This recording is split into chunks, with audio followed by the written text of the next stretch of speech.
안녕하세요. 불만창 기자들입니다. 자, 만 기자 복귀했습니다. 지난주에 엄청 고군분투했는데 저도 목소리 찾았습니다. 진짜 인어공주였어요. 안쓰러웠어요. 네. 네. 자, 완전체로 인사드리는 볼만찬 기자들, 지난 주말 굉장히 뜨거웠습니다. 슈퍼 위켄드 리뷰 진행하도록 하겠습니다. 네. 이번에도 1, 2부입니다. 먼저 K리그2 사실상 결승전이라 불린 제주와 수원FC의 K리그2 25라운드에서 제주가 승리하면서 우승의 9부 능선을 넘었습니다. 제주의 완승. 네. 이 말 이외에는 설명할 게 없었던 수원FC 김도균 감독도 그 얘기했어요. 모든 면에서 제주가 압도했다. 와, 사실 이날 경기는 제주의 압박, 그다음 수원FC의 공격 이 대결에서 어떤 쪽으로 결론이 날까라고 생각했는데 제주의 압박이 너무나도 완벽했습니다. 수원FC는 아무것도 못했고요. 수원FC가 자랑하는 안병준, 마살, 아스트리오가 제주의 압도적인 수비에 갇혀서 기회 한 번 만들지 못했습니다. 공이 넘어가질 않더라고요. 그러니까요. 김도균 감독이 사실 걱정했던 부분이기도 한데 일부러 라스를 투입했던 이유가 그래도 높이나 힘으로 한번 비벼보자 이런 생각이었는데 제주가 말씀하신 대로 공을 넘기지도 못할 정도로 틈 자체를 주지 않았습니다. 네. 남길 감독 칭찬해야 될 것 같은데 일단 전술적으로는 이날 왼쪽 풀백 수비형 미드필드로 주로 나섰던 강윤성 선수 위쪽으로 올렸거든요. 그러면서 압박의 강도 높이면서 뒤에서부터 빌드 못하게 막은 거 제대로 통했고요. 자신들의 장점을 완전히 극대화시키는 전술이었어요. 그리고 상대가 잘하는 거 못하게 했고 이날 수비 조직 블록 너무 좋았고요. 역습으로 나가는 속도나 패턴 다 좋았습니다. 저는 이날 경기라면 몇몇 에이전트나 전문가들이랑도 얘기를 했는데 K리그 1에서도 이 정도면 거의 3, 4등급 최정상급 경기력이었다고 할 정도로 완벽한 경기를 했습니다. 네. 사실 저희가 지난번 K리그2 특집하면서 이 선수 언급했었죠. 이동률 선수. 와, 첫 골 장면 진짜 터치, 슈팅까지 너무나 간결했고요. 저는 개인적으로는 김학봉 감독이 한 번쯤 이동률 선수 테스트 해봤으면 좋겠다는 생각이 들 정도로 지금 기세와 기량이면 좋고 이상의 역할을 할 수 있는 그런 선수인 것 같고요. 어쨌든 제주는 지난해 강등을 결정지었던 수원 삼성전을 공교롭게도 최태원 회장 앞에서 했거든요. 네. 이날에는 승격을 확정짓는 수원FC전을 다시 한번 했기 때문에 이것도 참 묘한 인연이 아닌가 싶습니다. 아직 확정이라고 보기는 이르지만 11월 1일 서울 이랜드와의 홈경기, 그다음에 7일 충남 아산과 원정 경기 치르는데 여기서 승점 1점만 추가하면 자력으로 K리그1 복귀를 확정짓게 됩니다. 네. 수원FC 확실히 힘에 붙이는 모습이에요, 막판에. 사실 전남자에서도 3대4 추격하기는 했지만 어쨌든 경기력이 만족스럽진 않았거든요. 이날도 물론 제주가 굉장히 잘하긴 했지만 수원FC 특유의 모습이 좀 사라진 게 아니냐라는 생각이 좀 들고요.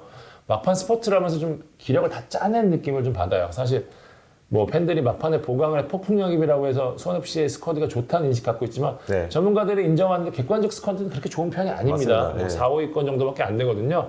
김도균 감독 워낙 잘해왔고 선수들도 응집력 내게 좀 커긴 했었는데 이제 어쨌든 이제 우승 가능성이 희박해졌잖아요. 그러니까 마지막 주 경기에서 이제 주축들에게 휴식 주고 플레이오프에 대비하는 게 좀 나을 것 같아요. 이게 왜냐면 사실 이건 K리그2 승강 플레이오프에서는 2위 팀이 3, 4위 팀한테 많이 잡혔거든요. 이유가 뭐냐? 마지막까지 우승 경쟁하다가 결국에는 힘이 빠진 거예요. 그러니까 어떻게 보면 저는 이 완패가 수원FC한테 오히려 잘 된 게 아니냐. 김동인 감독도 이제 공격 조합부터 다시 한번 체크할 계획이라고 하니까요. 수원FC는 조금 더 지켜봐야 될 것 같습니다. 네. 자, 강등 전쟁 이야기 해야 될 것 같습니다. 사실 이날 저희 1부의 가장 중요한 이번 라운드가 클라이맥스였습니다. 전 진짜 이런 드라마가 없었습니다. 먼저 이 경기부터 보겠습니다. 23일 펼쳐졌던 수원 성남전. 성남이 기사회생했습니다. 성남이 5연패를 끊고 귀중한 2대1 승리를 따냈는데요. 이날도 이제 김남일 감독이 관중석에서 지켜봤죠. 징계 때문에. 그런데 이제 김남일 감독이 경기 전에 그간 잘 활용하지 않던 토미 선발 카드를 꺼냈습니다. 양동현이 부상을 당하기도 했고, 그리고 김현성은 득점을 할 수 있는 유형의 선수가 아니라고 좀 판단했는지 토미, 나상호 가장 득점력이 좋은 두 선수를 앞세워서 뭔가 이겨보자 이런 전술을 꺼낸 것 같은데 결과적으로 주요했어요. 일단 나상호는 이제 김건희의 선제골로 끌려가던 전반 17분에 그 박상혁의 패스 미스를 놓치지 않고 날카로운 땅볼 슈팅으로 그 동점골을 넣었고 후반에 토미는 페널티를 넣었는데 여기서 포인트가 있죠. 페널티를 넣은 상황에서 뒤에 있던 유인수가 달려 들어가면서 먼저 다시 차라고. 그때 쎄하더라고. 네, 쎄했어. 근데 이번에는 반대쪽으로. 그러니까 약간 상대 골키퍼 양양모를 좀 요리한다는 느낌으로 이쪽 저쪽으로 두 번 다 성공을 시키면서 결국은 역전승을 따냈습니다. 결과적으로 수원이 슈팅수가 2배만 12개를 때렸는데 염기훈의 프리킥이 골대 맞는 그런 행운도 그때 진짜 지렸어요. 그렇습니다. 그러니까 성남 입장에서는 올 시즌 그래도 우리가 남을 수도 있겠다는 어떤 신호탄이 될 수도 있는 그런 골대 강타라고도 생각이 들고 김남일 감독은 열심히 뛰어준 선수들 덕이라고 그렇게 좀 선수들에게 공을 돌렸습니다. 다음은 이제 인천 부산전. 이 경기가 진짜 하이라이트인 것 같은데 인천은 죽다 살아났습니다. 네. 진짜 저는 네. 이게 좀 창피한데 제가 저희 카톡방에도 여러 축구 있는 단톡방에도 얘기했는데 인천 역전골 들어갔는데 갑자기 눈물이 주르륵 났어요. 진짜로. 이게 갱년기인가 싶더라고요. 와이프가. 너 왜 우냐? 이러고 있는데 오랜만에 저는 뭉클한 경기 본 것 같아요. 네. 조성 감독도 역전골이 터지는 순간 뭉클했다고 하는데 아마 부산 팬들을 제외하고 인천 팬도 당연하겠지만 다른 팬들 역시 이 경기는 진짜 좀 뭔가 감동적인 느낌이 좀 있었을 것 같아요. 네. 아무래도 이제 성남전 결과가 전날 나왔잖아요. 그러니까 선수단 프런트도 다 긴장할 수밖에 없었죠. 지면 끝이니까. 조성원 감독 한 짬도 못 잤대요. 제가 다음날 통화를 했었는데 얼굴이 이제 푸석푸석한 선수들이 아 감독 쫄았나 보다 이러면 선수들도 영향을 받거든요. 그렇죠. 그래서 로션을 엄청 바르고 나갔대요. 그랬는데도 뭐 밝은 얼굴을 애써 지었는데 어쨌든 선수들이 뭐 잘 알아줬다고 하고요. 인천 프런트들도 야 부산의 경기력이 좋으니까 이 경기 쉽지 않고 성남이 수원한테 져야지 우리가 좀 되겠구나 이렇게 계산을 하고 나갔는데 네. 성남이 이긴 거예요. 그러니까 분위기가 얼마나 안 좋겠어요. 그러니까 인천은 이겨야 되니까 당연히 비교적 공격적인 라인업으로 나섰죠. 지현학도 나오고 네. 이렇게 됐는데 비기기만 해도 잔류하는 부산은 평소대로 나왔고 이게 지면 안 된다 압박감이 확실히 있으니까 인천 선수들 움직임이 사실 좀 열심히 했지만 좀 둔한 느낌이 좀 있었어요. 네. 경직된 느낌. 뭐 부산은 평소대로 잘했어요. 사실 뭐 수비적인 블록 좋았고요. 안정된 경기 운영했었고 저는 개인적으로 이 경기 터닝 포인트 전반 23분이었습니다. 이정의 골키퍼가 맞섰어요. 근데 여기서 왜 안 때리고 이동준한테 줬는지 저는 이게 부산 입장에서는 스노볼이 되지 않았나 싶을 텐데 여기서 어쨌든 뭐 이동준의 선제골을 넣긴 했지만 이른 시간에 득점했으면 저는 훨씬 편안한 경기 운영할 수 있을 거라고 보는데 이정엽 선수 이 무산시킨 골 때문에 어쨌든 인천한테도 기회가 찾아왔습니다. 이때까지 그러니까 이제 제 경기 끝나고 이제 프런트 몇 명한테 전화를 했는데 완전 초상집 어쨌든 0대 1이었으니까 몇몇 프런트는 아예 밖에 나가서 경기 못 봤대요. 다리가 후달려가지고 경기 서 있을 수가 없다 그러더라고요. 그랬을 수밖에 없어. 45분 동안 못 뛰지면 끝이니까. 네. 근데 조성환 감독은 의외로 냉정했어요. 갑자기 김대중 전방에 넣었죠. 최전방에. 부산 밀집 수비를 높이로 깨겠다 이런 전략. 그리고 무고사한테 어쨌든 자유를 좀 줄 수 있는 상황이니까 여기에 이제 또 송시우로 나중에 넣으면서 속도를 올렸죠. 이게 멋지게 맞아떨어졌습니다. 분위기 올리던 후반 29분이었죠.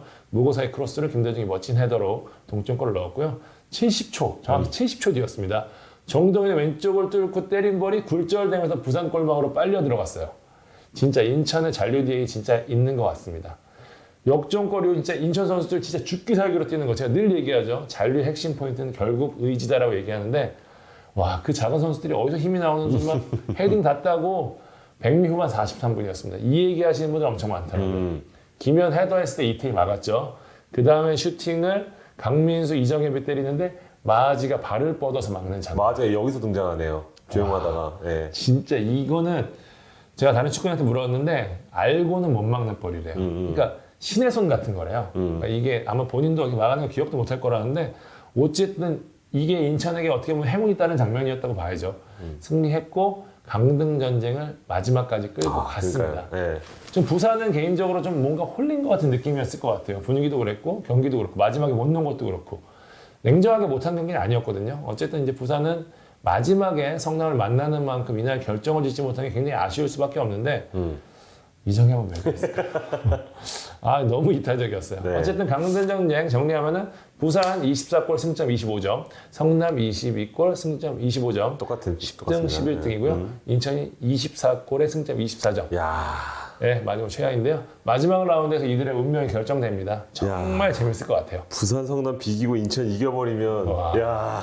진짜요. 네, 대박 되는 겁니다. 인천이 생각하는 그림일 것 같네요. 다른 경기 보겠습니다. 네. 서울 강원전 1대1로 승부를 가리지 못했습니다. 네, 제가 K리그2 전남 대전 하나 경기를 현장에서 좀 지켜보면서 운전해서 갔대요. 네, 저 집이 멀어서 네, 광양까지 갈 수 없어서 근데 이제 힐끗힐끗 경기를 봤는데 와 이거는 동기부여가 없잖아요. 네. 타이틀이 걸리지 않으니까 경기가 얼마나 지루해질 수 있는지를 확인을 했습니다. 근데 전반은 사실상 뭐 내용이 없었다고 말할 수도 있을 정도로 좀 하품 나오는 경기였고 근데 후반 25분에 이제 박주영이 교체돼 들어간 지 3분 만에 프리킥을 터뜨렸잖아요. 그러니까 뭔가 이 위치 자체가 약간 측면에 쏠리면서 크로스를 올리는 그런 그 위치였지만 직접 프리킥을 또 시도하면서 이범수를 깜짝 놀래켰죠. 예, 이범수 그 확대한 영상을 보면 깜짝 놀란 게 보입니다. 뭐야? 왜 슛이야? 근데 결국 그게 그 손에 맞고 들어갔고. 근데 여기서 이제 강원도 워낙 분위기가 좋다 보니까 좀 마음 편할 때의 강원은 확실히 파이널 A에도 도전할 정도의 전력이 있잖아요. 맞아요. 그러니까 이제 거기서 멈추지 않고 고무열이 침착하게 동점골을 터뜨리면서 1대1 무승부로 끝납니다. 그러니까 뭐 박주영이 멋있게 넣었지만 고무열이 이런 느낌이죠. 슬램덩크에 나오잖아요. 같은 2점이다. 엘리오 했을 때 그때. 엘리브 했을 때 그런 느낌으로 뭐 승점 1점을 따내면서 파이널 B 1위를 확정을 했습니다. 네. 대구와 포항전이죠. 네, 대구가 깜짝 승리를 거뒀네요. 이게 양 팀이 다 K리그에서 외인들이 굉장히 좋은 팀이잖아요. 네. 그 힘이 좀 발휘된 경기인데 역시 세징야를 보유한 대구가 승리를 했습니다. 풀핏 세징야 역시 최고.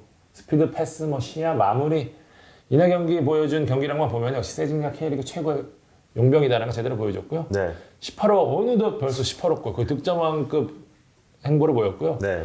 포항 외국인 트리 역시 만만치 않았습니다. 동점골 장면 터졌던 팔라시오스, 일루첸코, 팔로세비치 이어지는 과정 정말 멋있었고요. 김기동 감독 뭐 이러면서 좋아했잖아요. 파로세비치 골을 넣을 때는 깜짝 놀란 눈치였어요. 저는 개인적으로는 주니어가 워낙 신계급 활약을 펼쳐서 그렇지 일루첸코도 역대급 활약 펼쳤다고 좀 보거든요. 네. 사실 포항이 양동현 이적하고 나서 이제 최전방에 계속해서 뭐 레어 가말리라든지 데이비드 이런 선수들 데리고 오면서 계속 부진한 모습 보였는데 일루첸코는 포항의 아체맹의 결정적인 역할을 했던 선수가 아닌가 좀 싶습니다. 일루첸코 올 시즌 끝으로 계약이 만료된다는 이야기 많은데 제가 확인한 결과 1+1이라고 합니다. 그러니까 포항의 의지만 있다면 잡을 가능성이 있다는 거 포항 팬들 입장에게는 뭐 좋은 소식이 아닐까 싶은데요. 네. 이날 일루첸코 팬들과 신경전 펼치면서 막 골 넣고 이런 장면 나오는데 저는 뭐 너무 과하지 않으면 괜찮은 것 같아요. 저도 김기동 감독이랑 생각이 같은데 다음 경기 일루첸코 대구 오면은 뭐 팬들 입장에서는 막 야유 보내고 벼르고 이러면 또 이야기가 생기잖아요. 네. 그렇죠? 예. 최혜원 선수 아찔한 장면이 있었는데 어쨌든 마무리 잘했고요. 기자회견에서 눈물까지 흘렸다고 하는데 어쨌든 경기는 이제 세징야의 결승골을 넣은 대구가 이겼고요. 모처럼 관중들이 들어찬 대팍에서 승리를 거두면서 유종의 미를 거뒀습니다. 네, 류재민 선수가 신발 벗겨졌는데 어시스트한 장면도 그것도 참 인상적이었습니다. 맞아요. 예. 네. 광주 상주전 이 경기 만 기자가 다녀왔죠? 또 다른 서울 강원전이었다. 지루했다는 뜻인가요? 저한테 왜 이런 경기가 지금 또 주어졌는지 모르겠지만 일단 두 팀이 색깔이 비슷하잖아요. 뭐 끈질긴 축구, 뭐 빠른 역습, 뭐 이런 그 대표되는 팀들이다 보니까 그 서로의 스타일을 서로가 좀 발휘하지 못했습니다. 서로가 그러니까 본인 잘하는 거보다 못하는 거를 그렇죠. 못하게. 예, 못하게 만드는 그런 축구를 펼치다 보니까 좀 지루했고 사실 공싸움보다는 몸싸움이 조금 많았다. 그래서 서로 부딪히고 다치고 이런 과정에서 윌리안도 전반에 뭐 상대 선수랑 신경전을 3번 이상 펼쳤어요. 그래서 뭐 박동진이 손가락 3개 펼치면서 너 3번 그런 행동을 했다고 할 정도로 전반가 끝나고 바로 빼버렸죠 윌리안을. 그 정도로 좀 그 약간 뒤숭숭한 분위기 속에서 그래도 아무래도 상주가 올 시즌에 확실히 이기는 습관이 좀 들었고 전체적인 선수들의 레벨이 좀 더 위에 있는 것 같아요. 그리고 이제 그 전북과 울산과 비교했을 때는 약간 전북 쪽이 상주인 거죠. 좀 여유가 있더라고요. 그러면서 이제 버티다가 결국은 박동진이 상주 데뷔골을 넣으면서 그 골로 이제 상주가 1대0 승리 거뒀습니다. 그래서 상주가 4위를 확정을 했습니다. 예, 포항과 승점이 3점 차지만 뭐 다득점에서 거의 20골 차가 나기 때문에 지금 그 이상 올라가기 힘들다 본다면 4위도 엄청난 대단하죠. 예, 성적을 거뒀고 지금 광주는 파이널 A 들어온 다음에 지금 4연패 늪에 빠졌습니다.